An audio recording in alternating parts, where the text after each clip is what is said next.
Thank you.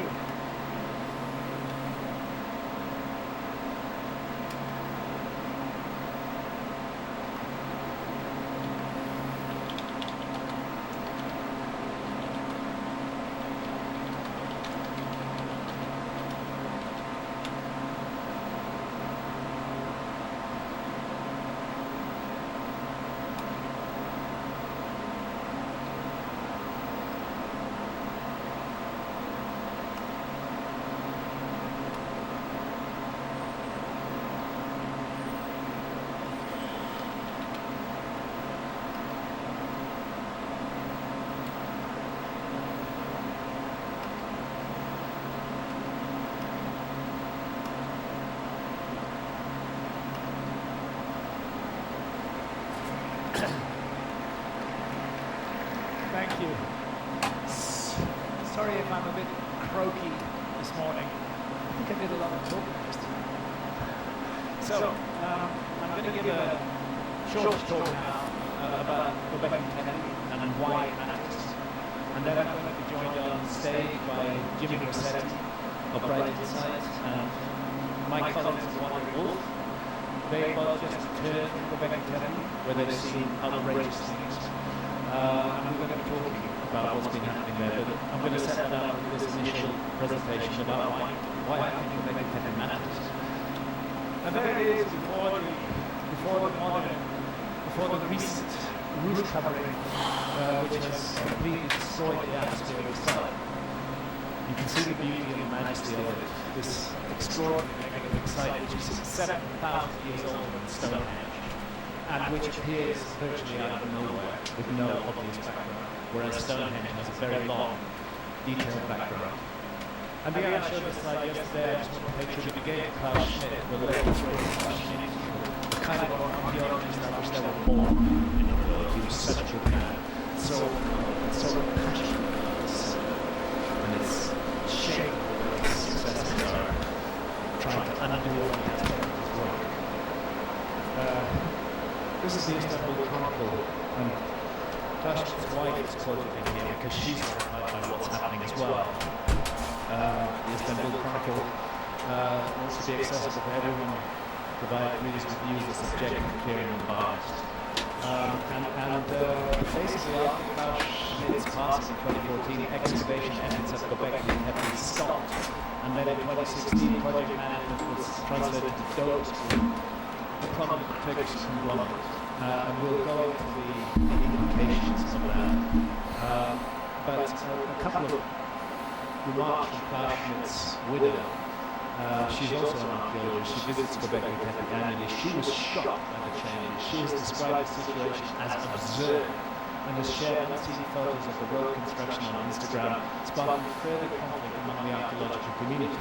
In the light of these developments, the site's official opening date for tourism has been announced.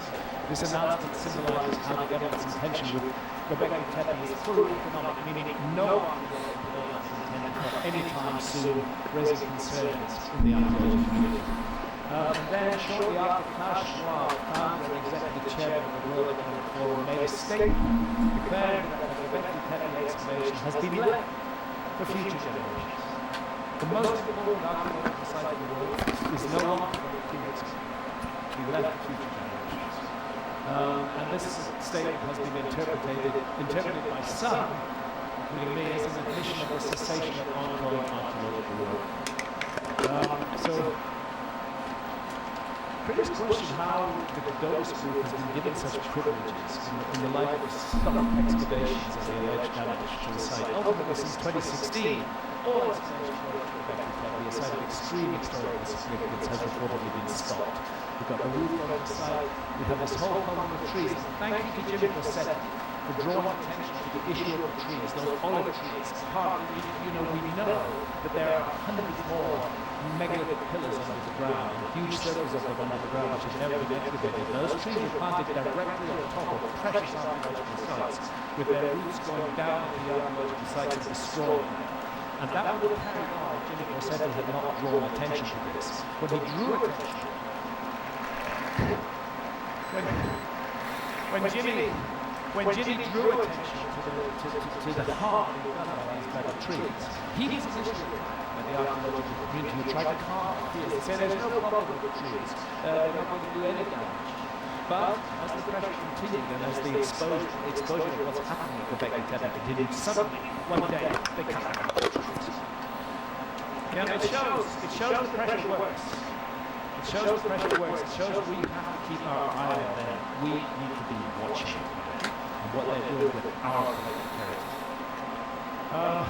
Again, I'm there with Klaus Schmidt, get a sense of the scale and the beauty of the site. This is the quarry. The large megaliths at Göbekli Tepe were not transported large, immense distances.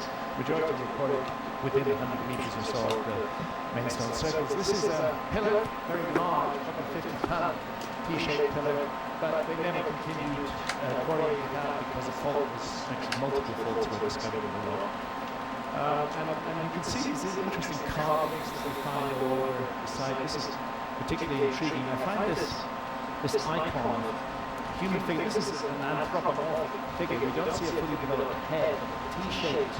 The T at the top represents the head of the individual, and then the individual has arms, and the hands meet just above the belt, around the navel. And that posture is actually reflected in iconography all over. Come on, man. It's a very curious thing, these sort of navel images that are found everywhere. And of course, this is high relief. You can see that to create those fingers that are they've had to cut away all the stone around. This is very, very highly technical, beautiful work of sculpture. And now, covered with this monstrosity, turned tame. This is what happens when archaeology gives way to tourism. That the site becomes tame, it becomes a sort of Disneyland, it becomes an exhibit. It no longer becomes a thing in itself in which you learn. You can see what the Göbekli Tepe is. You can do so without believing or you, I suppose. But I don't like this cover at all. I think it's very good and very important. I'm so glad to see it for the this shot is a shot, and this reminds us that for the people of Göbekli Tepe, this is what we're going through. It's not really everything is about human rights. So what this cover does is disconnect Göbekli Tepe from the universe. This is a site that was meant to be connected to the universe, and it's being disconnected. This is Julian Murray, the great archaeoastronomer. He's studied the alignments of Göbekli Tepe, he's noting that the alignment to Sirius and the changing positions of Sirius within the site is extremely powerful and absolutely beyond dispute. Göbekli Tepe isn't alone. We first went there in 2013 something like that. 2014 we went to Karahan Tepe. That's what Karahan Tepe looked like in 2014. Few T-shaped pillars sticking out the side of the hill. It's now been excavated. This is an amazing enclosure of Karahan Tepe. I'm particularly struck by that stone face. Nekli Karun, who I interviewed in Ancient Apocalypse, seems to be quite helpful, subsequently has been undoubtedly approached by liberal mothers and now has nothing to say about me but negative things. But nevertheless, he appeared on the show with me. We think that this is a snake-like head. It's a snake form with a human head that's emerging from the rock. Anyway, Karahan Tepe is now about to have a roof covering also, and work is already underway, as Jimmy and Mike have observed, to drill down into the site and destroy the site in order to make it a tourist attraction. Just a map of the whole region. We need to understand now, Göbekli Tepe is not a world. The Turkish archaeologists are right when they talk about the past Tepe civilization. The stone hills. Please, game. Like, please. Like, please. Of sites that date back to that same horizon about 12,000 years ago. Just Göbekli Tepe. That same culture is found over in Cyprus. That means we're dealing with people who were navigators and seafarers. Cyprus was always, even at the peak of the last century, surrounded by Europeans. And down in the Jordan Valley as well. And Abu Hurairah, as I showed you yesterday, is one of the sites that's been identified as a site of a massive disintegrating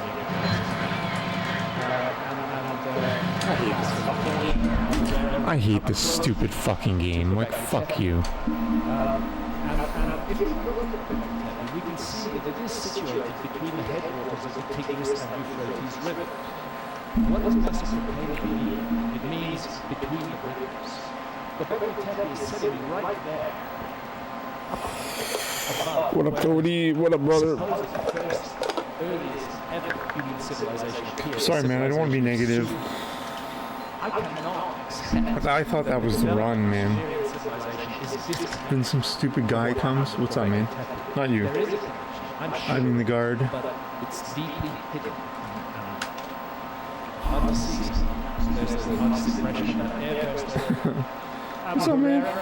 Martin Sweatman has published a book, Prehistory Decoded, where he believes that Pillar 43 in Enclosure D at Göbekli Tepe is a carving which commemorates the date of the Younger Dryas impact. It's a complicated issue. I'm going to get into this in more depth. Probably Nice. involving constellation Living the dream. as Sagittarius. The alignment. You can see Sagittarius. Yeah, buddy. Nice hot day. Like a teapot. Spout of a teapot. That's Sagittarius. And we argue that the vulture on Pillar 43 represents Sagittarius, the constellation we call Sagittarius. And that this is the sun poised over the wing of the arrow of Sagittarius. The location of the sun, when it's there, over Sagittarius, on a solstice, happens twice in 26,000 Hot and dry, just when you like it nice, brother. Once on the summer solstice, and once on the winter solstice. Those two happenings are separated by 12,500 years, half a cycle of precession. So, the alignment of the sun over the constellation we call Sagittarius with the center of the Milky Way galaxy, that did occur at the summer solstice, 12,800 years ago.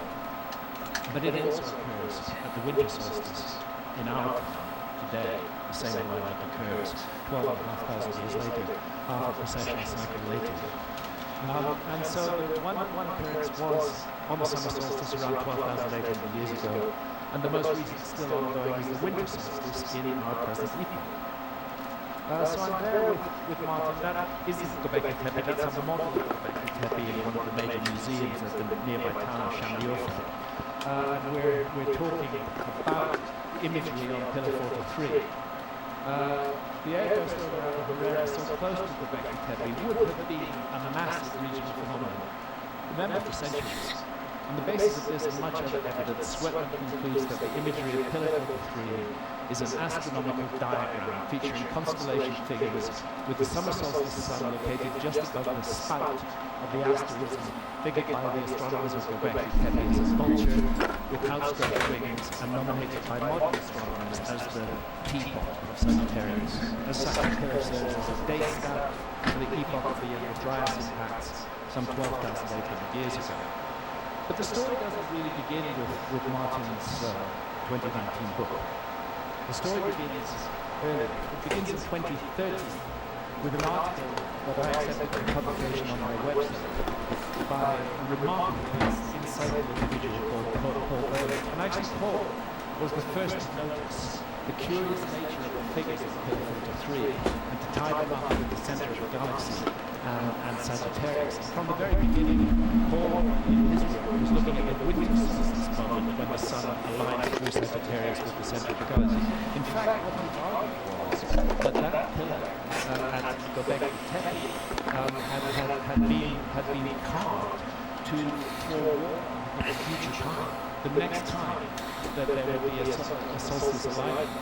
And again, as some of Paul's arguments, the similarity of vast relief to the crosses of the ecliptic and galactic equator at the center of the Milky Way is difficult to reject, supporting the possibility that humans recognized and documented the precession of the equinoxes thousands of years earlier than is generally accepted by scholars of this time. And what's important here is that for some unknown reason, the builders of Göbekli Tepe constructed the temple apparently highlighting the time. 11,600 years isn't their future. Double dog. So this also ties up Paul's work, arguing that what we're looking at is the winter solstice alignment occurring in our time. Weirdly, that's exactly the same argument about precession that John Major Jenkins made concerning the Mayan calendar. The Mayan calendar is key to that same moment. The winter solstice, when the sun aligns through Sagittarius directly with the center of the galaxy. That defines the date of 2012. And as I explained yesterday, it's not an instant, it's a window, several decades wide. So what Paul Berwick recognized with Pillar 43 at Göbekli Tepe is exactly what John Major Jenkins recognized concerning the Mayan calendar. These two issues are not disconnected. They're closely connected, and they're connected by the phenomenon of precession. It's the cosmic rebirth of the sun from the womb of the galaxy, dark red of the galactic center. The former world age ends, the new world age begins. So here's the, as I said, it's complicated. Both Sweatman and Berwick accept the well-established rebrand date of 9,600 BC, roughly 11,600 years ago, for implosion, therefore for Pillar 43 at Göbekli Tepe. In summary, Sweatman argues that the pillar was carved with the order to commemorate the airburst of Abu Huraira that had occurred 1,200 years earlier than the creation of Göbekli Tepe. It does serve as a date stamp for the onset of the Dryas epoch 12,800 years ago, when the summer solstice sun stood on the wing of the vulture, Sagittarius epoch, in alignment with the galactic center.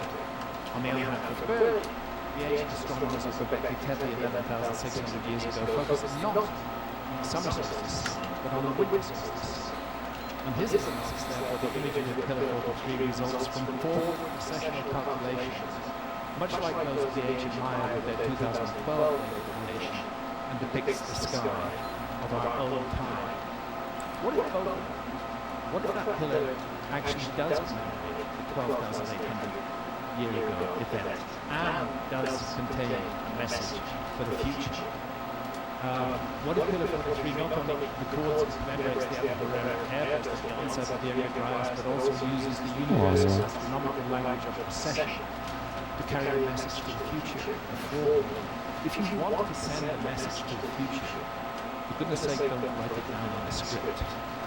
Because 10,000 years from now, chances are nobody's going to be able to read that script. X game, bro. As is presently the case with the English Valley script and the Easter Island script. If you want to send a message to the future, use a universal language. Use the language of astronomy and combine it with permanent magnetic architecture, which is hard to destroy, and then it that any culture in the future that is astronomically literate will be able to interpret. So maybe the message is, when next you see the sun in direct alignment with the dark rift of the solstice, beware. Either way, we're dealing with the handiwork of master scholars. Again, I'm talking about Mesopotamia, the location of Göbekli Tepe, and the past Tepe civilization and the connection with Mesopotamia. And it's intriguing that Mesopotamia, ancient Sumer, has this tradition of great flood, destroyed the world, pushed humanity back to a rudimentary state, but there were some who survived the flood and had knowledge, and they went around the world and they tried to restore the lost world. They tried to bring the lost world back. And in ancient Mesopotamia, this was Oannes, a figure who supposedly emerged from the sea, and the seven sages. And they brought wisdom to Sumer, which formed the basis of the Sumerian civilization. And it's interesting, I don't want to be flippant, it's interesting how they carry these little handbags. All of them. We've talked about this quite a lot before. It's a curious thing, they're even physical models of them. They were remembered as teaching advanced astronomical and geological knowledge, including all skills necessary for planning and setting out a city. So there's a figure of Oannes on the left there with his handbag. And on the other side of the world, in Mexico, we have this early representation of Quetzalcoatl, the feathered serpent. You can see his plumed serpent on the top. He was also a civilization bringer in the memory of ancient Mexico. And look what the figure is holding in his hand. He's holding another one of those handbags. I mean, I don't know if there's anything to it, but I can't help looking at this and thinking there's something going on behind the scenes that we're not properly understanding. And of course the handbags are there on the Göbekli Tepe as well. They're there at the top of Pillar 43. And they carry on through time in different locations. It's an idea that keeps passing through time. I think this is one of the problems with archaeology. I think we need an archaeology not just as things, not just as artifacts, not just as objects, but I think we need an archaeology of ideas as well. Ideas can be amongst the most enduring artifacts of human culture and can continue for thousands, perhaps even tens of thousands of years. Archaeology is neglecting the ideas of the ancients. So did the idea that there should be a scorpion and a bird in this region of the heavens persist for thousands of years, even while other figures changed their character, and the notion of a centaur archer was introduced. And these are the depictions of Sagittarius, but notice he's got bird-like feet and a scorpion-like tail. It's like this idea has kind of transmuted over time, but we can still see the origins of the idea in the later depictions of Mesopotamian guru stones from the Babylonian period, 2nd millennium. Come on, dude. Göbekli Tepe, founded 9600 BC. It's a mysterious, magnificent site, and it was, despite the protestations of those who are trying to ruin Klaus Schmidt's reputation, it was deliberately buried by its makers after 1,000 years of use and was not seen again until excavations by the German Archaeological Institute got underway. Like this game. I just want to make a couple of small points. The T-shaped megaliths of Göbekli Tepe, we look there. And then if we go to the island of Menorca, what do we see? We see more T-shaped megaliths. None of the megaliths on Menorca have been properly dated. It's very hard to date megaliths. I'm wondering whether the dating of the Menorca megaliths to about 4,000 years ago is wrong. I'm wondering whether the Menorca megaliths might be just as old as the Göbekli Tepe megaliths. The same kind of idea seems to be shared in both places. And then this kind of circular theme of Göbekli Tepe. And I find myself looking at the temples of Olga, supposedly dated to the oldest we get here about 6,000 years ago, the youngest about 4,500 years ago. But again, dating of all these things is elusive. It's based on almost nothing. There are no intact carbon dates from beneath megaliths in the great megalithic temples. They've got some carbon dates you get here, but they're 40 meters away from the main. And they're underneath what was formerly a toilet for tourists. They've been excavated, but this is 40 meters away from the temple. That can't tell us anything. I'm wondering if the Morphos temples are Egyptian. I first made this point in season 1 of Ancient Apocalypse. I'm wondering if the Morphos temples have been significantly misdated. And then in the Sicily Channel, Sicily used to be joined to Malta by a land bridge. when sea levels were low in the Ice Age. And in the Sicily Channel, they found this huge megalith at the bottom with holes drilled through it. It's clearly man-made. Underwater between Sicily and the Maltese archipelago, I think much more research needs to be done. I think there may be further examples of this kind of megalith architecture. So again, we're looking at the past temple civilization. We can speak of it from the areas that have been extensively investigated. As I say, Cyprus is very interesting. Then there's a lot in Israel, but that reflects actually the fact that there's a lot of archaeology being done in Israel. There's much less archaeology now being done up in Lebanon because the area is so devastated and so insecure. But Baalbek in Lebanon is the most extraordinary site, and I don't deny that large parts of it are Roman. This is definitely the Temple of Jupiter behind me, and behind that is the Temple of Bacchus, the white, certainly Roman. But I wonder about the large megaliths there, and this outer enclosure wall at Baalbek. These giant megaliths that we're looking at. This is the Trilicon. Each of these stones weighs 900 tons.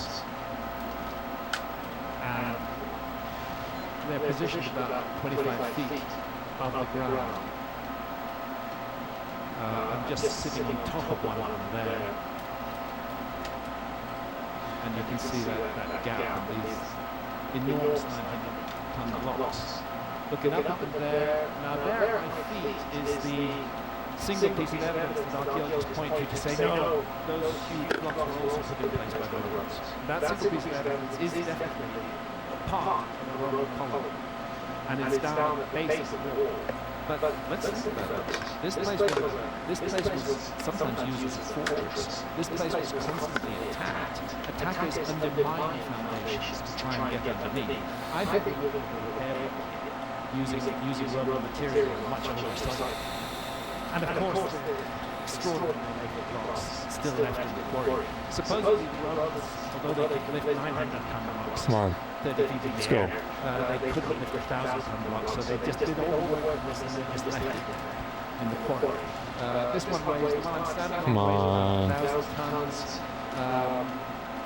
This one across the road now uses rubbish. Come on, this is a run. 1,200 tons.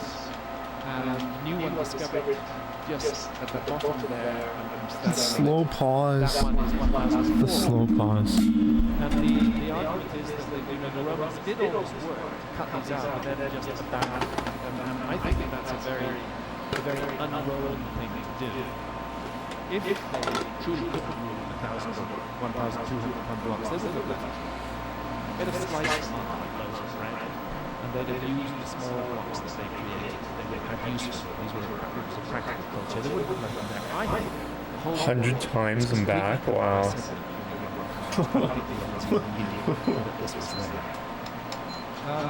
So, Rebecca Tepe raises huge questions over the origins of megalithic architecture. Because we know for a fact that the initial inhabitants of Rebecca Tepe were not agriculturists. They were hunter-gatherers. And it's been the dominant of archaeology for decades that hunter-gatherers Oh, the slow pause again. In order to engage in megalithic construction. Bros, I'm getting chipped on this pause, like big time. This pause probably is gonna like definitely make it so even if I survive over. No intent exaggeration, is the single most important archaeological site in the world today. And it is a shame that this site is no longer going to be investigated. Parana Tepe, where I am again, and I just want to compare that rock enclosure, that Masonic rock with the enclosure of the Great Sphinx. And when Mark said, show me a picture of the civilization 12,000 years ago, I would say the Rebecca Tepe and Parana Tepe are. And then I asked Jimmy to join me in a second. It's just so fucking dumb. Which is this. I have very rarely served as a host and speaking on tours. I haven't done it for many years. But I've been asked next year, 2026, to host and lead and speak at a tour in Egypt, and I'm going to host and speak at tours in Turkey and in South America, Peru and Bolivia in 2027. So Egypt 2026, Peru and Bolivia 2027. If anybody's interested, you can... Thank you. Thank you. Thank you. If you're interested, just go to the talks and events page on my website, and the full details of the company that are putting this together are there. I'm not involved in the administration of it. I'm not going to be speaking and be the host. But I have worked with this company before, and they're good, they're efficient, they're decent people. I will be working with them a lot. Okay, Mike, Jimmy, where are we? Great. Thank you so much. Thank you.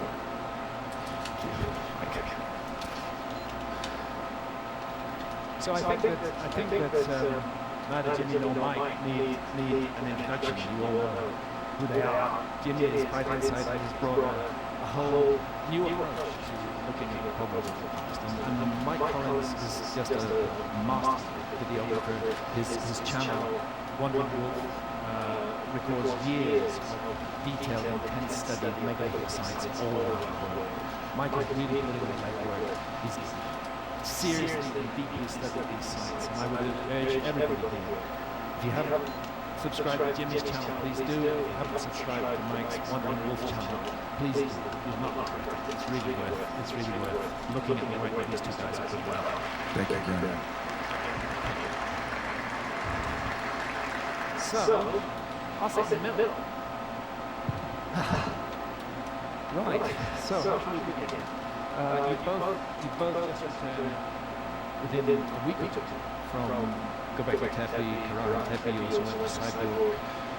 Tell us about the trip, tell us about why you made the trip and what the outcome was. Graham, first, happy Easter, everybody. And I gotta say, it is absolutely surreal to be here. About 10 years ago, I was watching Graham Hancock and Joe Rogan discuss Göbekli Tepe, which is how I first learned of the site. And so to be here now on stage and discussing it is unbelievable, and I couldn't be more grateful.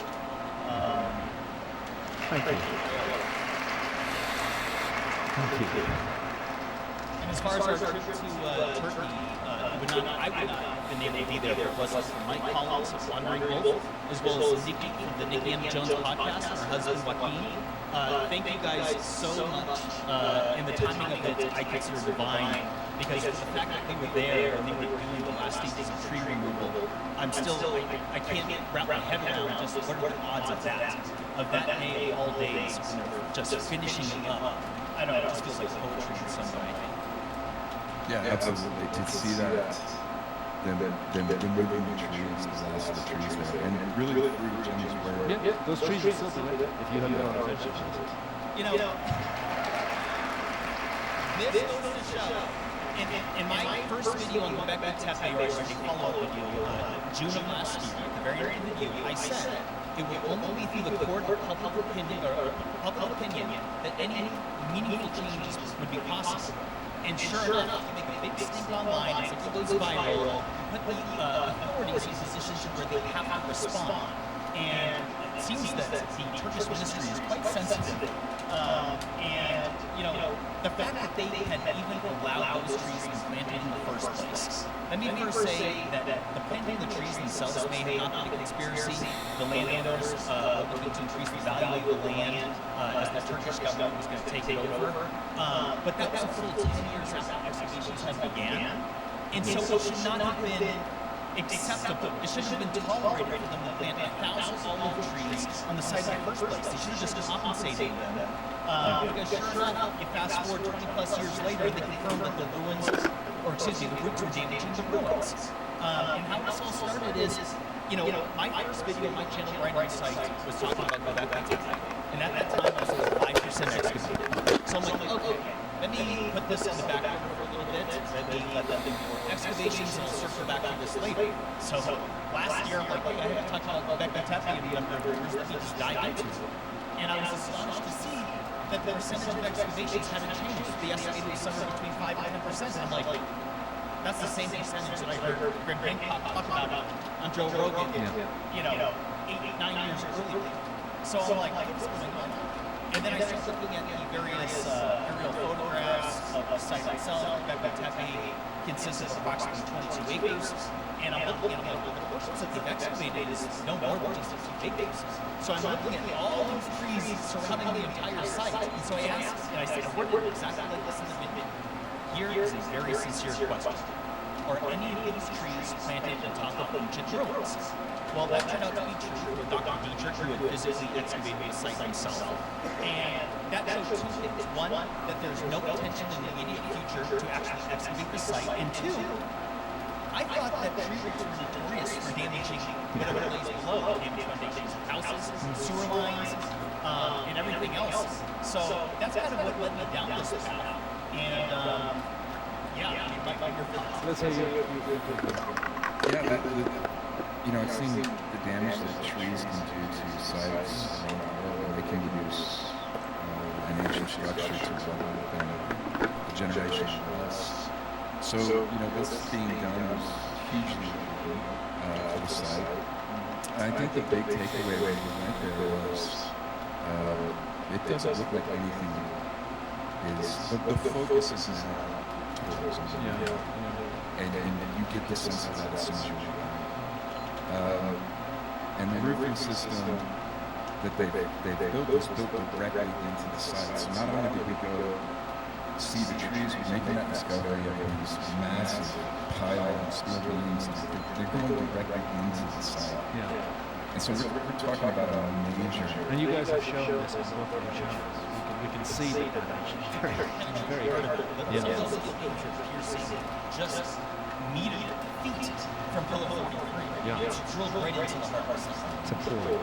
We're talking about a major construction. Some of the flack that we got was for being too close to certain sites that we went to or this or that. We're talking about that roofing system, we're talking about a major construction site, that people in the middle of the site. So let's just be clear, these are day laborers. So when they start building stuff like this, these aren't specialists. The construction crews and doing massive projects.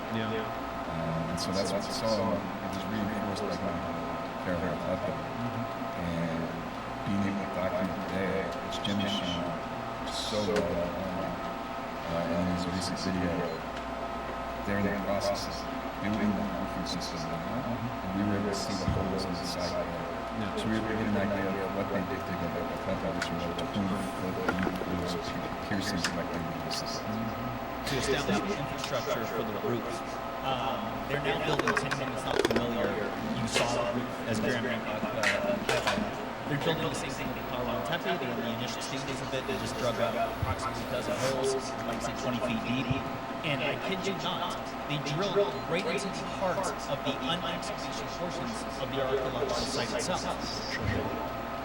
Who digs straight down 20 feet deep into unexcavated ruins? As I showed in my photos, which you can't see here, but you will look at the videos, there's the tops of unexcavated T-pillars just feet from these holes. And it's very clear that no archaeologists were involved in that. This is something that goes way above that. This is, something that was established for the purposes of tourism revenue from the higher-ups. And it couldn't be more clear that they have no intention of fully excavating Colorado Tepe or Göbekli Tepe. And I kid you not, look at the photos that we documented, and it's going to look exactly the same next year and the year after that. They have it in writing that they have scaled back large-scale excavations that they were doing in the years prior, and moving forward, they're going to focus on conservation and tourism, and that they've stated in writing that they intend to pass it down to, quote, future generations with a 150-year estimate before it's completely excavated. Which means that nobody in here is going to be alive to see what's lying buried in Göbekli Tepe waiting to be discovered. As Graham said, the most important site on Earth. Göbekli Tepe purposely buried 11,600 years ago in the same time frame of the Younger Dryas climate catastrophe. It could be a time capsule of sorts. It could contain answers to whatever the cataclysm was. Who knows what it is, but we're never going to know until we go dig it up. So it is completely inexcusable to not do this within our lifetimes. We have the means, money, and the motive to do so. It has nothing to do with money. As Graham mentioned, the Gygesz Group is funding it. They're a billion-dollar conglomerate. Anyone within the managers of Göbekli Tepe have said anything about funding, and I number one bit of pushback that I get is like, well, hey, listen, this costs money. You're going to pay for it yourself? Like, it's not about money. And yeah, we could crowdfund it if we had to. People need to understand that most of these people digging out there are PhD students doing their field work. They're doing it for probably free or next to nothing. They're getting their, 3 squares a day and housing and room and board in order to put this on their thesis. So, I don't know. I could go on and on. Well, what I'm interested in is you guys have brought attention to these disturbing matters. What has been the reaction of the archaeology community to you both? There has been some immediate reaction. Please both talk to me about this. Tell me what you've experienced when you brought this to public attention. What happened? I'm less used to the sun getting, shit on. And so thank God for guys like Jimmy and Dan and Sam. They punch back. Yeah. Because it's brutal. And most of my videos at this point have just been about trying to inspire people to see it themselves. Yeah.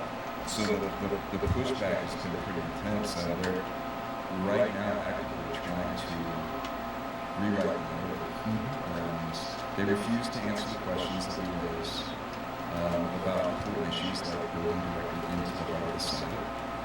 Trying to rewrite the narrative around the trees and push the date backs on those and say that there are plans for this to happen. And Jimmy's been tackling that head on. Yeah, they're saying that their site management plans have been in existence for years that articulated they're going to remove the trees. That's not true. The only thing these site management plans state is that if the trees are ever an issue, they could be removed. There's nothing in there of any kind involving any type of date to remove the trees. And the reality is that I made my video on it in June of last year, and then the following month, Nekni Karul, who Graham mentioned, who, by the way, had written to sanction me. And I'm like, sanction? What does that mean? Like, you're going to fine me, or you're talking about travel bans? Because travel bans is typically the sanction we're most commonly involved. And so I'm like, hey, when you get the most flack, you go over the target, as they say. So, you lose my train of thought. Was I good with that? Oh, the pushback. Yeah. So, basically what I'm seeing is that Jimmy Corsetti said, and so it's false. Jimmy Corsetti is not an archaeologist, so it's false. I'm like, I'm sorry, I don't need a PhD in archaeology to understand that planting trees on top of precious ancient ruins is ridiculous. My girlfriend Randy understands this. Like, doesn't that destroy foundations of houses if you plant a tree too close? Because like your dad removed a tree, Like, this is not rocket science, and you don't need a degree to understand it. I don't need a PhD to understand that excavating ancient ruins is what archaeologists are supposed to be doing for a living. I'm trying to give them a job here, and they're complaining about it. The reality is this. You won't find one single archaeologist that said anything about those trees planted over ruins at Göbekli Tepe. And not only that, the whole lineup of them. Flint Dibble, I have several tweets from him supporting and praising the trees, stating that it's going to preserve the soil and thus preserve the ruins. And I'm like, these ruins have been buried for 11,600 years and have been just fine. What are we talking about? Like, all those trees did was highlight that they had no plan to excavate those ruins within the foreseeable future. But now they removed them, and so basically they're trying to say that they were going to remove them anyways. That's not true. And the reality is that they got an incredible amount of pushback. It turns out that there's a lot of people within Turkey that have been unsatisfied or dissatisfied with the lack of excavations there. I was unaware of this until I started scanning Google through Turkish headlines. And so they were very sensitive to it already. And so we basically lit a fire under their asses to realize that, like, hey, people are watching. And so now I'm going to put them on blast further. They have no business digging 20-foot deep holes in the middle of unexcavated ruins. It's very likely that they damaged some in the process. I believe that we witnessed that firsthand. They're already trying to deny it. In fact, there was a Dr. Hugh Thomas, I should have mentioned him. This guy is literally going on Twitter last night saying that these are nothing more than excavation trenches. I'm like, no, they're not. I was there, and the security from the Turkish ministry told us point blank that these holes are for the structure that's going to support the new roof. And not only that, it's prohibited to take photos or videos of those holes. He told us this directly. We had already taken the photos. He didn't realize it. But why would they go to the extent to create some kind of rule to prevent people from taking pictures of them? It's because they have something to hide. Definitely. They definitely, it's mob tactics, and it's personal. So when they attack, they don't address any positions. That's right. Or they skirt it out. Yeah. And everything becomes personal. If you get caught up into that, Yeah. all of a sudden you become a target. That's Totally. right. Yeah. You know, and so it's just, it's an ugly scenario. It feels like kind of having just got sucked into all this within the last 6 months or so. Yeah. It you know, it feels like there's something else here. It has nothing to do with our development. It's more about protecting ego, pride, a sense of importance. Yeah. And it genuinely feels like certain characters like Dylan are chasing fame Oh, rather than truth. absolutely. It's a parasitic chase for fame. You find people who've already got some recognition and you attack them. And that way you get a bit of fame. Yeah, that's the way it works. Mike, tell me about yourself and about the origins of your channel. When did it begin? What's your intentions with the channel, and how far have you got in fulfilling those intentions? I worked a job that I hated in sales, and I was going to take a year off. I just decided, I hate realities, and I've been into ancient history for so long, so I started traveling. The first place I went to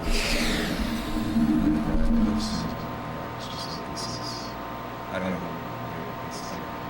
Yeah. And so I just started recording stuff, and that was, I think I was 35, so it was 11 years ago. And so I've just been learning as I go. Tell us about some of the sites around the world. Mike has been to more sites than anyone besides Grand Hancock in this realm. Don't be bashful. He's probably been to 100 different sites around the world. I can't find anybody that's been to more sites than you other than Grand Hancock. Yeah, so 100, I think. And you're doing this work with, I have to say, with great humility. You're not projecting any ego into this. You're just bringing information to the audience. You know, when I was really inspired visiting these sites at what people are capable of, and I think it really inspired me to imagine what I might be capable of. And I hope that by sharing stuff with people, it's just what I've seen and experienced, and then I'll inspire other people to Oh, hell, do a man. trip, go see a place, share it with people and connect. And it's been a fun hour. And your site is an incredible resource for people who are interested in this. If I look at all the channels out there on the internet and look at your channel, I believe your channel deserves 10 times the level of subscriptions it's got right now today, instantly, and 1,000 times more. It's incredibly valuable. Thank you very much. Thank you. And the same goes for you, Jimmy. You've been very good at managing the extraordinary, weird environment of the internet, and you've somehow mastered how to deal with it. But at the same time, you're taking a lot of slings and arrows, and they hit.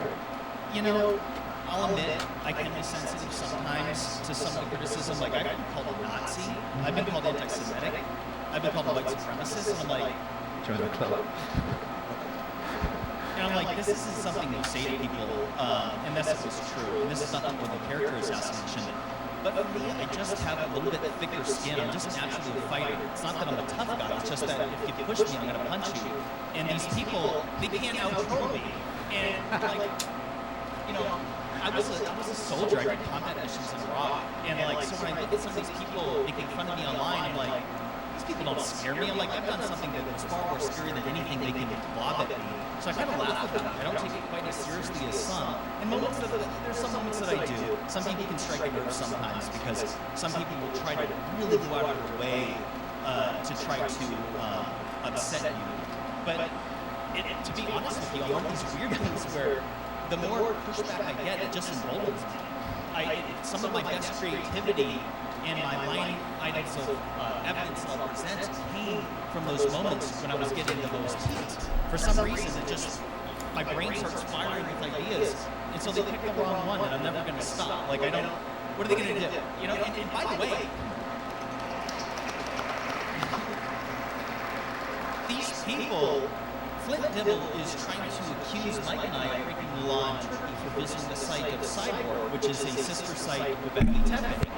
They're trying to say they trespassed. In fact, Flint Dibble went on a live stream just 3 days ago stating that I had jumped a fence and trespassed there. And there is no fence. There is no sign. There is no barrier. It's on the side of the road in the middle of a neighborhood full of trash. There's these dirty diapers in the site. Kids and car manuals drove in and out of it. I did not trespass. And even if I did, I don't care. I don't care. I tiptoed through that site. Nikki, Joaquin, Mike, you guys are witnesses. I was exceptionally careful. And so to accuse me of trespassing, and Mike, you should mention that we were planning on running a tour there with Nikki this November, and you had a hint slip because they're trying to, they're literally tagging the Turkish ministry to try to like lob accusations of illicit activity. Yeah. I had to cancel my tour to Turkey for because they put it on so much money. So we lost about $6,000 in match. Due to the pressure, I just couldn't, we couldn't take the chances. You don't want to go to a Turkish prison. Not as American. So it's very real, this protection of this narrative. I don't even know what it is. It doesn't even feel like a narrative. The narrative is whatever you, Jimmy, or anybody else says, they're just on the opposite side of it. So, it's more of a, you can't even reason, there's no polite conversation. It just gets done nasty. So, they're willing to attack you personally. They're willing to attack your means of living, your life, your work. There's no limits. There's no limits. And I think we're dealing with people who so passionately and deeply believe that they're correct. They believe they have the monopoly on truth. And they've earned it. And I think they do believe it's true. And because they believe it's true, they're prepared to use any method to destroy those who disagree with them. Any methods at all. It doesn't matter if those methods are deeply underhand, if they're malicious, it doesn't matter. Whatever works to get rid of the person who's saying something different from what they say. And it's weird. Why should it be like that? It's weird. Oh, the constant mockery, yes. You get a sense that it's enjoyable for that. They're getting a dopamine rush. These trolls on the internet. Like, why else are you doing it? For a period of time, after Graham Hancock's Ancient Apocalypse Season 1 came out, I observed that Flint Dibble was on Twitter for approximately 18 hours a day. I'm not kidding. And I'm wondering, like, guys, I love this ancient history stuff, but 18 hours a day getting angry on the internet, arguing about someone else's show. I want to be like, hey, Flint, if you have all the answers or you think that you can communicate ancient history better than Graham, go make your own fucking documentary. Forgive me if there's any kids in the, sorry for the swearing. What's that?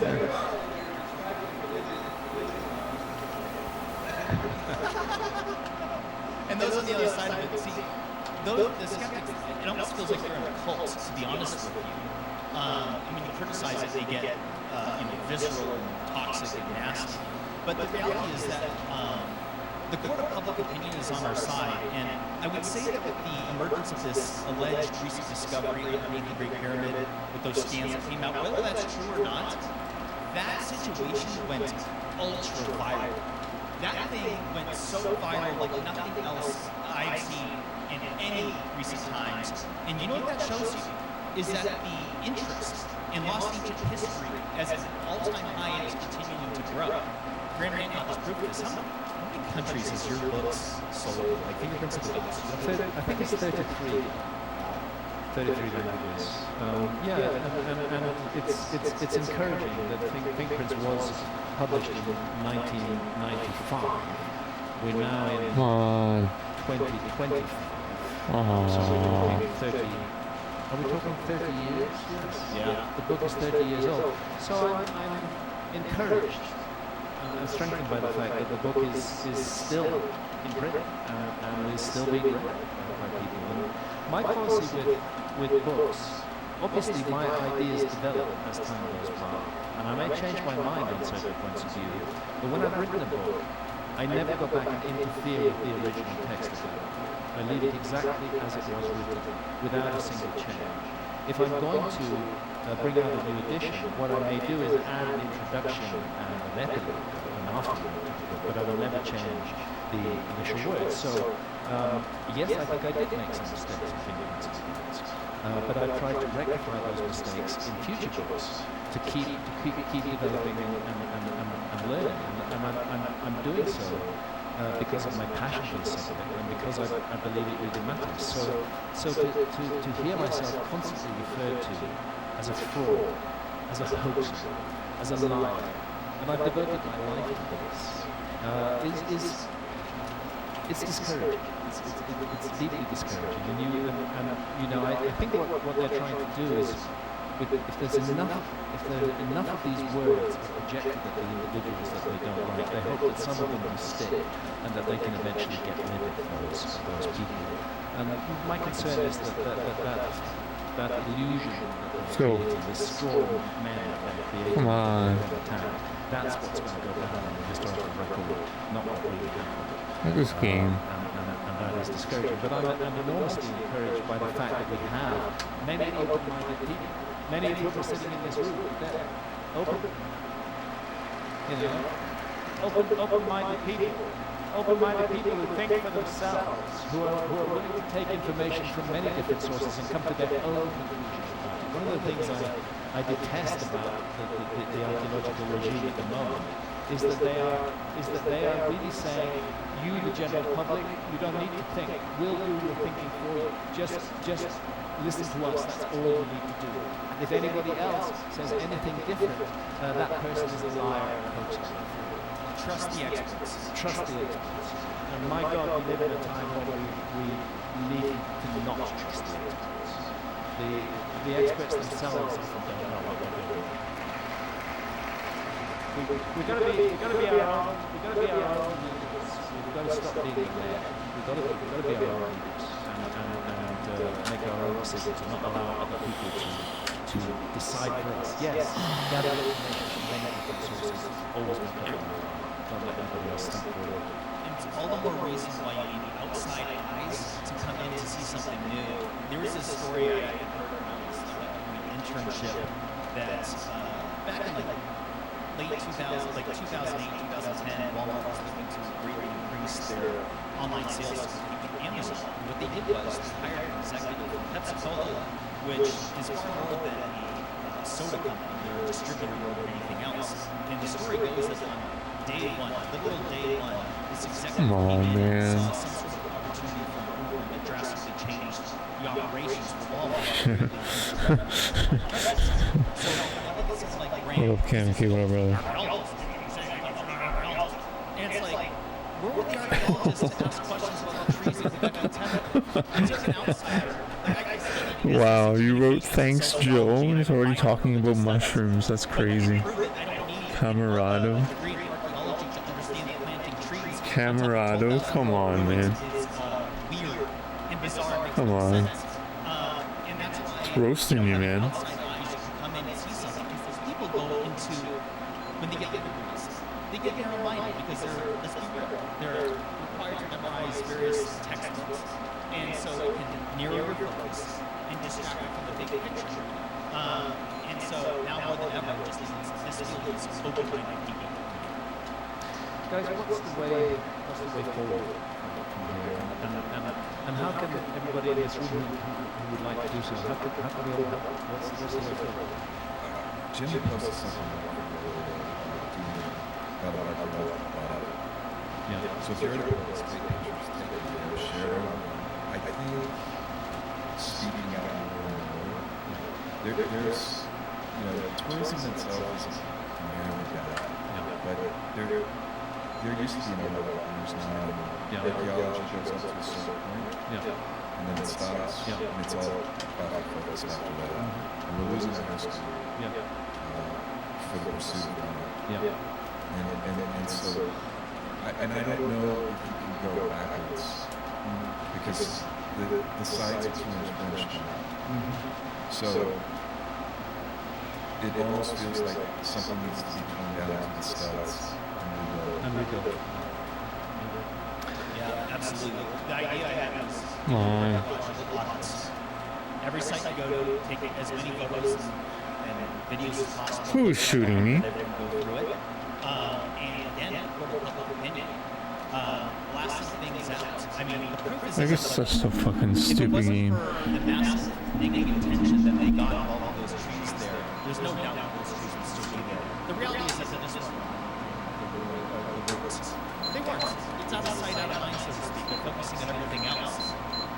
But for the court of public opinion, that's the chance for a meaningful change, and it's been proven that it can be done, and will be done again. And so, the one thing I would say is that anytime you have a conversation with anybody about Göbekli Tepe, you need to emphasize the point, which is that they have no intention to excavate it within any of our lifetimes. I'm going to keep saying it over and over again, because people need to understand that that is completely unacceptable. It makes no sense. This is 2025. Is this the world that the Jews need to live in? We're just not going to dig up the most important ancient sites? You know, they've even said that they're waiting for future technologies to develop before they continue to excavate. I'm like, what type of magical shovel or paintbrush are we or pressure hose are we talking about? We absolutely have the technological ability to unearth varying stones. That's gas. It is. Göbekli Tepe is part of the memory banks of mankind, and I use this phrase often, species with amnesia. It's a subtitle in Fingerprints of the Gods. The original notion of what came from Manuel Velikovsky, mankind with amnesia. No wonder we're a species with amnesia, with this kind of stuff going on, with the way things go. We're literally closing down memories. We don't want to remember. We don't want to know. We just want to know. This was. It's really, really, really. Much that once was lost, for none now live to remember it. History became legend, legend became myth, and some things that should not have been forgotten or lost. You know what I'm quoting? Lord of the Rings. Yeah. Beautiful. And it's true. Yeah, absolutely true.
big question for me in that timeline is, why didn't we do it sooner? Why did it take so long? Why did we wait until after 12,000 years ago, really after 10,000 years ago, to start seeing the beginnings of civilization?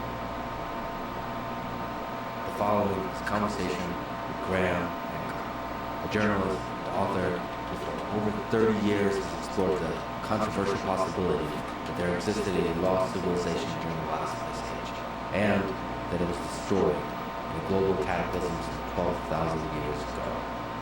He is the presenter of the Netflix documentary series Ancient Apocalypse, the second season of which has just been released, and it's focused on the distant past of the Americas, a topic I recently discussed with the archaeologist Ed Barnhart. Let me say that Ed represents the kind of archaeologist, scholar I love talking to on the podcast. Extremely knowledgeable, humble, open-minded, and respectful in disagreement. I'll do many more podcasts on history, including ancient history. Our distant past is full of mysteries, and I find it truly exciting to explore those mysteries with people both on the inside and the outside of the mainstream and the various disciplines involved. This is the Let's Google podcast. To support it, please check out our sponsors in the description. And now, dear friends, here's Graham. Let's start with a big foundational idea that you have about human history, that there was an advanced Ice Age civilization that came before and perhaps seeded what people now call the six cradles of civilization: Mesopotamia, Egypt, India, China, Andes, and Mesoamerica. So let's talk about this idea that you have. You're at the highest possible level of describe it. It would be better to describe it as a foundational sense of puzzlement and incompleteness in the story that we are taught about our past, which envisages more or less, there have been a few ups and downs, but more or less straightforward evolutionary progress. We start out as hunter-foragers, then we become agriculturalists. The hunter-forager phase could go back hundreds of thousands of years. I mean, this is where it's also important to mention that anatomically modern humans are not the only humans. We have Neanderthals from, 400,000 years ago to about 40,000 years ago. They were certainly human because anatomically modern humans interbred with them, and we carry Neanderthal genes. There were the Denisovans, maybe 300,000 to perhaps even as recently as 30,000 years ago. And again, interbreeding took place. They're obviously a human species. So, we've got this background of humans who didn't look quite like us. And then we have anatomically modern humans. And I think the earliest anatomically modern human skeletal remains are from Jebel el-Hood in Morocco and date to about 310,000 years ago. So the question is, what were our ancestors doing after that? And I think we can include the Neanderthals and the Denisovans in that general picture. And why did it take so long? This is one of the puzzles, one of the questions that bother me. Why did it take so long when we have creatures who are physically identical to us? We cannot actually weigh and measure their brains, but from the work that's been done on the crania, it looks like they have the same brains that we do, the same wiring. So if we've been around for 300,000 plus years at least, and if ultimately in our future was the process to create civilization or civilizations, why didn't it happen sooner? Why did it take so long? Why was it such a long time? Even the story of anatomically modern humans has kept on changing. I remember a time when it was said that there hadn't been anatomically modern humans before 50,000 years ago. And then it became 196,000 years ago with the findings in Ethiopia, and then 310,000 years ago. There's a lot of missing pieces in the puzzle there. But the big question for me in that timeline is, why didn't we do it sooner? Why did it take so long? Please, how did he hit me? Come on, man. Like, what? To start seeing the beginnings, what are selected It's as just the like, beginnings of fuck this, civilization man. in places like Turkey, for example. And then there's a relatively slow process of adopting agriculture, and by 6,000 years ago, we've seen ancient Sumer emerging as a civilization. And we're then in the pre-dynastic period in ancient Egypt as well, 6,000 years ago, beginning to see definite signs of what will become the dynastic civilization of Egypt about 5,000 years ago. And interestingly, around about the same time, you have the Indus Valley civilization popping up out of nowhere. And by the way, the Indus Valley civilization was a lost civilization until the 1920s, when railway workers accidentally stumbled across some ruins. I've been to Harappa and Mohenjo-daro, and these are extraordinarily beautifully centrally planned cities. Clearly they're the work of an already sophisticated civilization. One of the things that strikes me about the Indus Valley civilization is that we find a steatite seal of an individual seated in a recognizable yoga posture. And that seal is 5,000 years old. And the yoga posture is Mula Bandhasana, which involves a real contortion of the ankles and twisting the feet back. It's an advanced yoga posture. So there it is 5,000 years ago. And that raises the question, well, how long did yoga take to get to that place when it was already so advanced 5,000 years ago? What's the background to this? Come on, shoot the guy. Civilization. Again, it's around about the same period, 5,000 to 6,000 years ago, you get these first signs of something happening. So it's very odd that all around the world we have this sudden upsurge of civilization about 6,000 years ago, preceded by what seems like a natural evolutionary process that would lead to a civilization. And yet, certain ideas being carried down and manifested and expressed in many of these different civilizations. I just find that whole idea very puzzling and very disturbing, especially when I look at this radical break that takes place in not just the human story, but the story of all life on Earth, which was the last great cataclysm that the Earth went through, which was the Younger Dryas event. It was an extinction level event. That's when all the great megafauna of the Ice Age went extinct.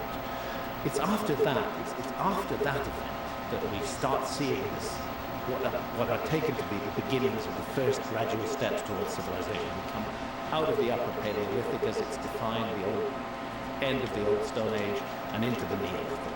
And that's when the wheels are supposedly set in motion to start civilization. But what happened before that, and why did that suddenly happen then? And I can't help feeling, and I've felt this for a very long while, that there are major missing pieces in our story. It's often said that I'm claiming to have proved that there was an advanced lost civilization in the Ice Age, and I am not claiming to prove that. That is a hypothesis that I am putting forward to answer some of the questions that I have. Sorry to hear that, brother. About prehistory. I think it's worthwhile to inquire into those possibilities, because the Younger Dryas event was a massive global cataclysm, whatever caused it, and it's strange that just after it we start seeing these first signs. So the current understanding in mainstream archaeology is that after the Younger Dryas is when the civilizations popped up in different places of the globe with a lot of similarities, but they popped up independently. Yeah, independently and by coincidence. And by coincidence, those big civilizations that we all remember as the first civilizations, Sumer, Egypt, the Indus Valley civilization, China, they all pop up at pretty much the same time. That is the mainstream view. And they don't just pop up, they kind of build up gradually. First there's some settlements. Oh, definitely. And then there's different dynamics. Just got home. Cool, man. The role of agriculture matters. I'm glad you're here, brother. Also not obvious, but it's just there's a first kind of settlement, like fuck this shit, where the people are living, and they start using agriculture, and then they start getting urban centers and that kind of stuff. It seems like an entirely reasonable argument. Everything about that makes sense. There is no doubt that we're seeing evolutionary progress, social evolution taking place in those thousands of years before Sumer emerges. But what's happening now, really, Mosquitoes comes next. Oh spent no. much of the 90s and the late 1980s investigating this issue of the lost civilization. I wrote a series of books about it. But by 2002, when I published a book called Underworld, which was the most massive and most heavy book that I've ever written, because I was writing very defensively. Sorry, brother. Hope not. By the time I finished that book, my wife Sandra and I spent 7 years scuba diving all around the world, looking for structures underwater, often led by local fishermen or local divers, to anomalies that they'd seen in the water. By the time that book was finished, I thought actually I'd done this story. I'd walked the walk. I really don't have much more to say about it. And then I turned in another direction, and I wrote a book called Supernatural: Meetings with the Ancient Teachers of Mankind, recently retitled Visionary, and that was about the role of, fundamentally about the role of psychedelics in the evolution of human culture. And I didn't think that I would go back to the lost civilization issue. But Göbekli Tepe in Turkey kept on forcing itself upon me. More and more discoveries there. The 11,600-year date from Enclosure D, which is the two largest megalithic pillars. And I reached a point where I realized I have to get back in. I have to get back in the water, and I have to investigate this again. And Göbekli Tepe was a game changer, but I think it's a game changer for everything, because Göbekli Tepe, the extraordinary nature, we're looking at a major megalithic site, which is at least 5,500 years older than, say, Gigantia in Malta, which was previously considered to be the oldest megalithic site in the world. I don't know, man. I might play maybe 30 more minutes, maybe less. Just FYI. The Turkish government, who see the potential tourism potential. I might only play like 30 more minutes, maybe less. And from archaeologists. And this in turn has led to exploration and excavation throughout the region. And what they're finding throughout that whole region around Göbekli Tepe, and going down into Syria and further down into the Jordan Valley as far as Jericho, and even across a bit of the Mediterranean into Cyprus, is what Turkish archaeologists are now calling the Tas Tepe civilization. They're calling it a civilization, the Stone Hills civilization, with very definite identifying characteristics: semi-subterranean circular structures, the use of T-shaped megalithic pillars, sometimes not anywhere near as big as those of Göbekli Tepe. It's clear that Göbekli Tepe now was not the beginning of this process. It was actually, in a way, the end of this process. It was the summation of everything that Stone Hills civilization had achieved. But what is becoming clear is that this is a period before the foundation of Göbekli Tepe. As far as we know, that date of 11,600 years ago is the oldest date for Göbekli Tepe. But of course, there's a lot of Göbekli Tepe still underground. So we can't say for sure. Like this fucking game, bro. So far, excavated. What we're seeing is that in that whole region around there, something was in motion, and it began to go into motion round about the beginning of the Younger Dryas. And this is where these two dates are really important. The Younger Dryas, I'll round the figures off, begins around 12,800 years ago, and it ends around 11,600 years ago. So Göbekli Tepe's construction date, if it is 11,600 years ago, they don't find it marks the end of the Empire. But the beginning of it, we've already seen the stages of the kind of culture that manifests in full form at Göbekli Tepe. Fuck this stupid game. We see the people who created were all anthropologists at the beginning. Oh my god, it's just so fucking stupid, And man. it was definitely, deliberately finished, closed off, closed down, deliberately buried, covered with earth, covered with rubble, and then topped off with a hill, which is why Göbekli Tepe is called what it is. Göbekli Tepe means pot-bellied hill, or the hill of the navel. For a long time, Göbekli Tepe was thought to be just a hill that looked a bit like a pot-belly. Can you say how it was discovered? I think this is one of the most fascinating things on Earth, period. So maybe can you say what it is and how it was discovered? Well, Göbekli Tepe is, first of all, the oldest fully elaborated megalithic site that we know of anywhere in the world. It doesn't mean that older ones won't be found, but it is the oldest so far found. the part of the site that's been excavated, which is a tiny percentage of the whole site, we do know. My first visit to Göbekli Tepe was in 2013. Dr. Klaus Schmidt, the late Dr. Klaus Schmidt, who died a year later, was very generous to me and showed me around the site for a period of 3 days. And he explained to me that they've already used ground-penetrating radar on the site, and they know that there's much more Göbekli Tepe still underground. So anything is possible in terms of the dating of Göbekli Tepe. But what we have at the moment is a series of almost circular, but not quite circular enclosures, which are walled with relatively small stones. And then inside them you have pairs of megalithic pillars. And the archetypal part of that site is enclosure D, which contains the 2 largest upright megaliths, about 18 feet tall and reckoned to weigh somewhere in the range of 20 tons, if I have my memory correct. They're substantial, hefty pieces of stone. It isn't some kind of extraordinary feat to create a 20-foot tall or 20-ton megalith, nor is it an extraordinary feat to move it. There's nothing magical or really weird about that. Human beings can do that and always have. Besides, the quarry for the megaliths is right there. It's within 200 meters of the main enclosure. So that's not a mystery. But the mystery is why suddenly this new form of architecture, this massive megalithic pillars appear. And the okay, pillars, okay, what's up, brother? One of the things that interests me about the pillars $21, is really? alignment, and there is good work That's crazy. Which suggests that enclosure D aligns to the rising of the star Sirius. I've never The seen rising that. points of That's the star crazy. Sirius appear to be mapped by the other enclosures, which are all oriented in slightly different directions.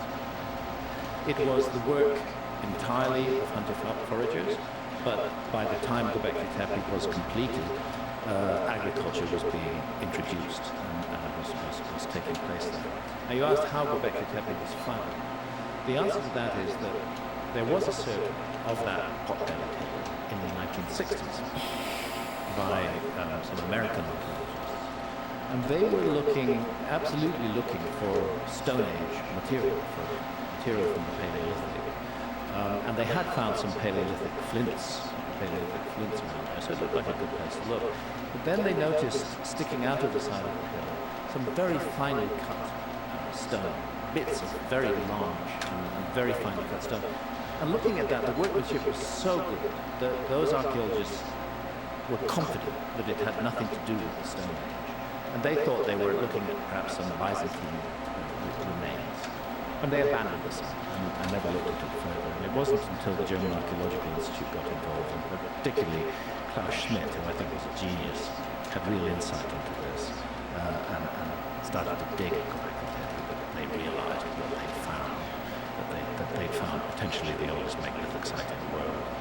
And they'd found it at a place where agriculture, according to the established historical timeline, that's where agriculture, at any rate in Europe and Western Asia, begins. It begins in Anatolia, in Turkey, and then gradually disseminates westward from there. And yet the understanding is it was created by hunter-gatherers. It was created. There was no agriculture 11,600 years ago in Göbekli Tepe. But by the time Göbekli Tepe was decommissioned, and I use that word deliberately, it was closed down, and buried, agriculture was all around it. And this was agriculture of people who knew how to cultivate. Do we have an understanding when it was turned into if I could say, a time capsule?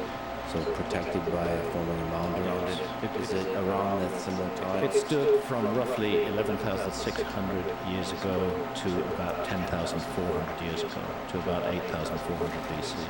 So around 1,200 years, it was there, and it continued to be elaborated as a site. And while it was being What? Come on, man. we see This agriculture. fucking game. I'm going to use the word being introduced. Oh my gosh, thanks for being here. Suddenly it's there. To me, that's another of the mysteries about Göbekli Tepe. And then, with the new work that's being done, we realise that it's part of a much wider phenomenon, which spreads across an enormous distance. The puzzling thing is that after Göbekli Tepe, there almost seems to be a decline. Things fall down again. And then we enter this long, slow process of the Neolithic, thousands of years, gradual developments until we come to ancient Sumer and Mesopotamia. But agriculture has taken a firm root. Actually, one of the things, I'll just say this in passing, when I talk about a lost civilization introducing ideas to people, I'm often accused of stealing credit from the indigenous people who had those ideas in the first place. So I do find it slightly hypocritical that archaeology fully accepts that the idea of agriculture was introduced to Western Europe from Turkey. And that Western Europeans didn't invent agriculture. It was absolutely introduced by Anatolian farmers who traveled west. So the notion of dissemination of ideas perhaps shouldn't be so annoying to archaeologists as it is. And perhaps we should also state, if you look at the entirety of history of hominids, Come on, man. hominids have been explorers. I didn't even know this when I was preparing for this. Yeah. Looking at Homo erectus, Yeah. 1.9 million years ago, almost right away, they spread out through the whole world. And we, Homo sapiens, evolved from them. And we should also mention, since we're talking about controversial debates going on, as I understand, there's still debates about the dynamics of all that was going on there, like we mentioned in Africa, that it's, I think the current understanding, we didn't come from one particular point of Africa, that there's multiple locations.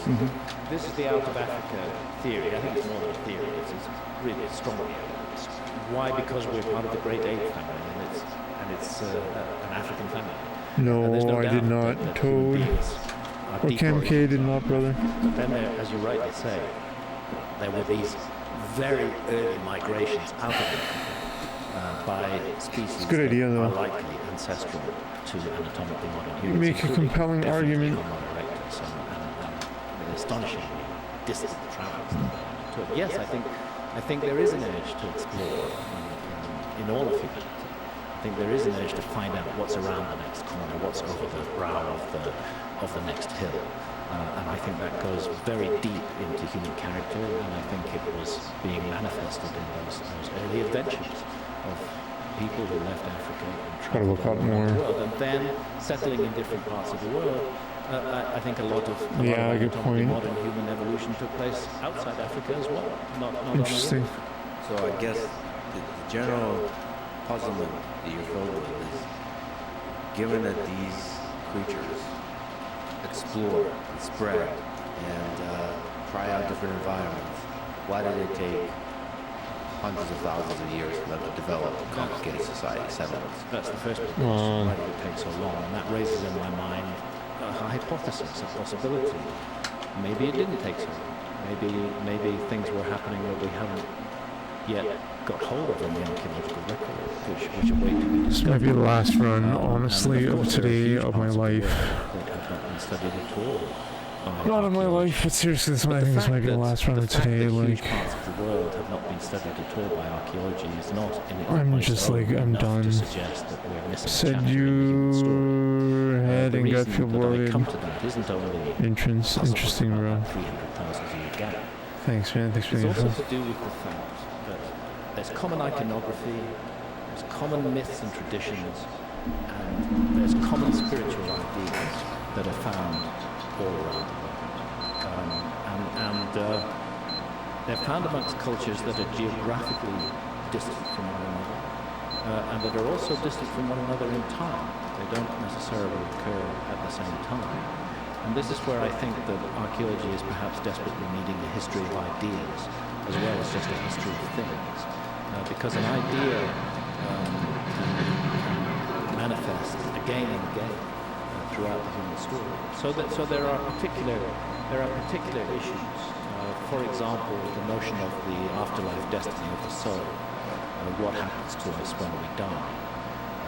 And believe me, when you reach my age, that's something you do think about. What happens? I used to feel immortal when I was in my 40s, but now that I'm 74, I definitely know that I'm not. Well, it would be natural for human beings all around the world to have that same feeling, that same idea. But once they Thanks, all Rose. decide I might play what a happens minute to or the two, soul but I after think I'm death, done, it man. makes a leap to the heavens, I think to I'm the done. but it makes a journey along the Milky Way. But there it is confronted by challenges, by monsters, by closed gates. I don't know, I'm probably gonna go outside again, enjoy the sun again, maybe shoot some hoops. I think I did it yesterday, it was really nice in the sun.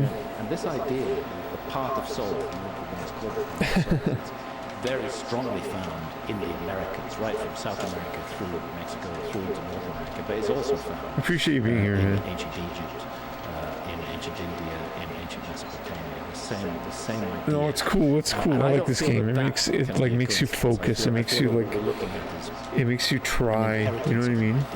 A legacy that's been passed down I like from a it. remote common source to It's like some sort of weird spiritual thing of you're willing your way to victory, So the remote common source would explain both the similarities tapping out, and taking a break, in the expression of these ideas. The other thing, taking a break. very puzzling thing, is this sequence of numbers that are a result Buddy. of the precession of the equinoxes. At least I think Exactly, it's gonna be 3 o'clock in 15 minutes, it's gonna be perfect time. Here, I think it's important to pay tribute to the work of Giorgio de Santillana and Hertha von Deschen. Giorgio de Santillana was professor of history of science actually at MIT, where you were based, back in the 60s. And Hertha von Deschen was professor of the history of science at Frankfurt University. And they wrote an immense book in the 1960s called Hamlet's Mill. And Hamlet's Mill Yo, Chopper, thanks brother, what's up, man? very strongly How are you doing? Hope you're good. opinion on the issue of the I'm about to sign phenomenon of off. precession. I'll explain what precession is in a moment. Generally, it's held that it was the Greeks who discovered the precession. And the dating on that is put back not very far, maybe 2,300 years ago or so. Santillana and von Deschen are pointing out that knowledge of precession is much, much older, thousands of years older. Yeah, I'm like done. Maybe one more run, maybe. Pretty much correctly to some almost unbelievable ancestor civilization. Reading that book was one of the several Thanks, man. reasons that I got into this, Appreciate that, brother. this history in the first place. Okay, now the precession of the equinoxes, to give it its full name, results from the fact that our planet is the viewing. Hey, man, I appreciate from which that, we dude. observe the stars. And our planet, of course, Yeah, is I got rotating on its own unfinished axis business of here. 8,000 I think I have miles one an more hour. PB with this strat. What's less obvious is that I got it's one also more in me. and that, so if you imagine the extended north Alrighty. pointing up at the sky, in our time it's pointing at the star Polaris, and that is our pole star. But Polaris has not always been the pole star, precisely because of this wobble on the axis of the Earth. Other stars have occupied the pole position, and sometimes the extended north pole of the Earth points at empty space. There is no pole star. That's one of the obvious results of the wobble on the Earth's axis. The other one is that there are 12 well-known constellations in our time, 12 constellations of the zodiac, that lie along what is referred to as Come on, the man. path of the sun. The Earth is orbiting the sun, and we are seeing what's behind it, what's in direct line with the sun in our view. And the zodiacal constellations all lie along the path of the sun. So at different times of the year, the sun will cool, rise man. against the background of a particular zodiacal constellation. Cool, buddy. Today we live in the age of Pisces. And it's definitely not an accident that the early Christians used the fish. Okay, that's funny. This is another area Starting where up I differ now. from Cool. archaeology. I think the constellations of the zodiac were recognized as such much earlier than we suppose. Anyway, to get to the point, the key marker of the year, certainly in the northern hemisphere, was the spring equinox. The question was, what constellation is rising? look, well, that's behind cool, the sun? brother. What Thanks, man. Thanks, constellation buddy. is Appreciate that, housing the man. sun at dawn on the spring equinox? I lurk your Right now channel a it's- lot too, man. In another 150 years or so, it'll be Aquarius. We do live in the dawning of the age of Aquarius.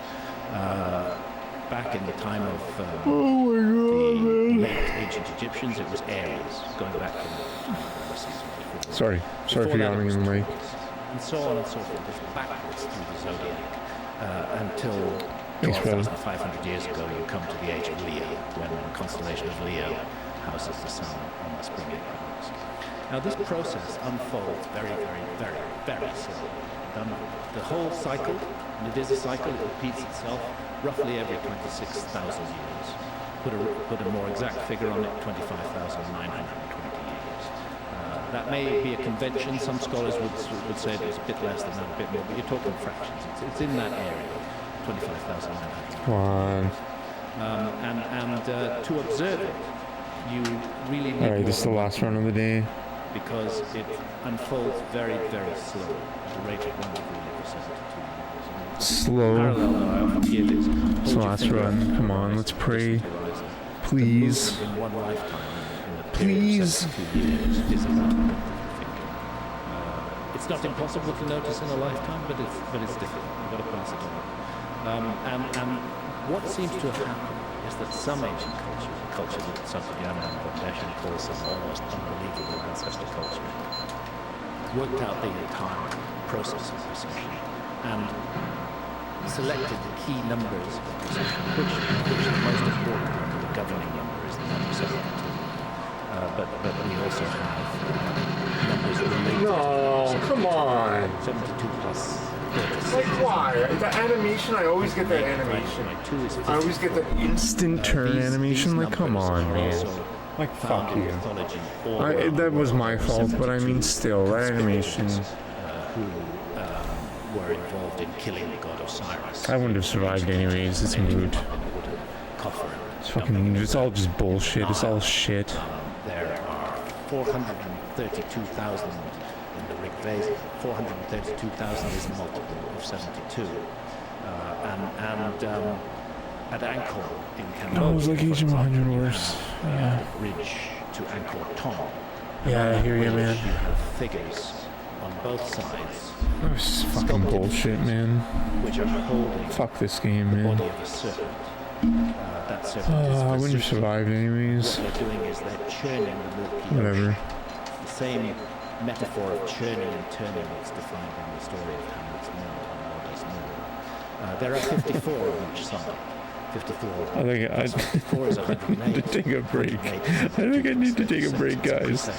I need to. According to the work that Santayana and Bondeshan did. And the fascination with this number system and its discovery all around the world is one of the. I feel so rotten. And suggests to me that we are looking at ancestral I love it. knowledge that was passed down and probably I don't know how I do it. Thanks, bro. from a specific single common source at one time. Just Then like it spread out persistence. very, very widely. Because I know I can do it. I know I have this vision of this run. The study of human history, this vision. in contrast with mainstream archaeology, is you take this sort of astronomical symbolism and the relationship between humans and the stars very seriously.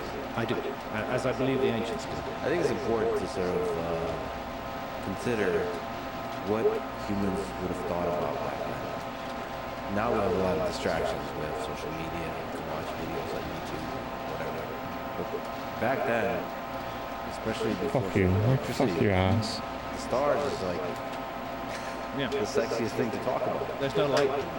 There's no light pollution, so there's that. You're spending Majesty of the heaven. every single night. You're spending looking up at the stars, and you can imagine there's a lot of sort of status value to be the guy who's very Good for good you, at cool, man. studying Thanks, stars. man. And so the scientists That's sick of you today, wrote, too. and I'm sure there's going to be these geniuses that emerge. They're Yeah, I able know what you mean, bro. do two things. One, tell stories about the gods or whatever based on the stars, and then also, as we Yeah, I think it's a talked long about, use the stars practically for navigation, for example. Oh, yeah. And so, like, it makes sense that the stars primal importance for the ideas of the time, for status, for religious aspirations. It was an ever-present reality, Yes. and it was bright, and it was brilliant, and it was full of lights. It's inconceivable that the ancients would not have paid attention to it. It was an overwhelming presence, and that's one of the reasons why I'm really confident that the constellations that we now recognize as the constellations of the zodiac were recognized much earlier, because it's hard to miss when you pay attention to the sky that the sun, over the course of the solar year, is month by month rising against the background of different constellations. And then there's a much longer process, the process of precession, which takes that journey backwards. Actually, might do And another where we have weightlifting a stream, period of honestly. 2,160 years. Too young. So I No, think it would have dude. been hard for the Don't. ancients to have missed that. They might not have identified the constellations right. in exactly the same way. But we what's do called, today. That I may might well be lift one of weights the again. convention. I don't know what I'm gonna do But yet. that the constellations were there, I think is very clear, and that there were special constellations, unlike other ones higher up in the sky, which were not on the path of the sun, that people paid attention to. Well, but detecting the precession of the equinox is hard because especially they don't have any writing systems, they don't have any mathematical systems, so everything is told through words. They have, let's not underestimate oral traditions. Oral traditions, that's something that we've lost in our culture today. One of the things that happens with the written word is that you gradually lose your memory. Actually, there's a nice story from ancient Egypt about the god Thoth, the god of wisdom, who is very proud of himself because he has invented writing. Look at this gift, he says to mythical pharaoh of that time. Look at the gift that I am giving humanity, writing. This is a wonderful thing that will enable you to preserve so much that you would otherwise lose. And the pharaoh in this story replies to him, no, you have not given us a wonderful gift. You have destroyed the art of memory. We will forget everything. Words will roam free around the world, not accompanied by any wise advice to set them into context. And actually, that's a very interesting point. And we do know that cultures that still do have oral traditions are able to preserve information from very long. One thing that I think is clear in any time, in any period of history, is human beings love stories. We love great stories. And one way to preserve information is to encode it, embed it in a great story. And so carefully done that actually it doesn't matter whether the storyteller knows that they're passing on that information or not. Wait, what? The story Fuck you. itself is the vehicle. And as long as it's repeated faithfully, the information contained within it will be passed on. I do think this is part of the story of the preservation. But that's one of the reasons that you take myths seriously. I take them very seriously. And the other, many reasons, but I can't help being deeply impressed and deeply puzzled by the worldwide tradition of a global cataclysm within humanity. I mean, we know scientifically many cataclysms in the past, going back millions of years. I mean, the best known one, of course, is the KPG event, as it's now called, that made the dinosaurs extinct 65 million, 66 million years ago. Has there been such a cataclysm in the lifetime of the human species? Yeah, the Mount Toba eruption about 70,000 years ago was pretty No, bad. fuck this. Fuck everything. A global cataclysm. Okay, the thanks for Empire watching. really kicks off Let me take it off the cinema. as a Right now. worldwide disaster.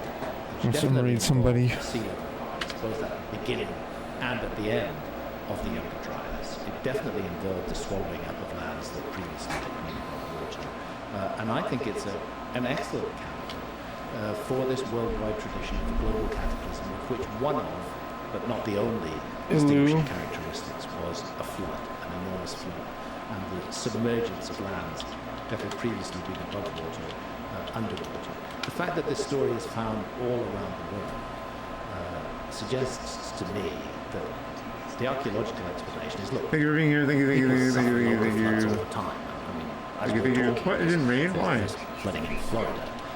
But I don't think anybody in Florida is going to make the mistake of believing it's a global flood. They know it's local.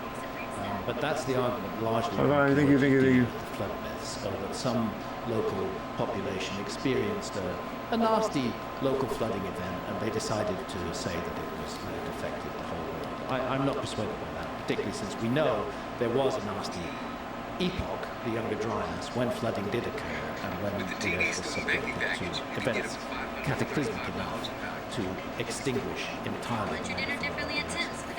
So there's the Younger Dryas impact hypothesis that provides an explanation of what happened during this period that resulted in such a